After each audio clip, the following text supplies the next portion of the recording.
kasama ko dito sa mga namumuno sa Gawad Kalinga. Lalo na po kay Sir Telly at kay Ma'am Telly at Sir Kim Gabriel. Lubos po kami nagpapasalamat sa inyo dahil po sa ibinigay niyong programa na ito na lubos na nakakatulong sa amin lahat na mga walang trabaho, na nasa bahay lang. Napakalaking tulong na po napakalaking tulong pong ito na ibinigay niyo sa amin na mabigyan kami ng pagkakataon na matuto para sa aming kinabukasan, para sa aming mga anak. Ito pong livelihood na ito na tinatawag nating bayanihan sa basahan o basbas na pinangunahan po ni Brad Paul, ni Sir Frank, ni Brad Frank, at ng lahat po ng namumuno ng Gawad Kalinga.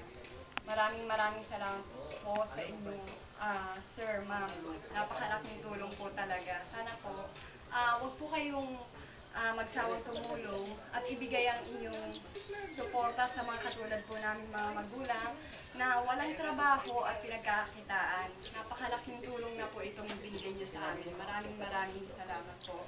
At huwag po kayong mag-alala sa pamamagitan po namin. Siguro kami po yung mga nauna at marami pa pong darating dahil sa suporta nyo na matututo para sa aming kinabukasan. Maraming salamat po.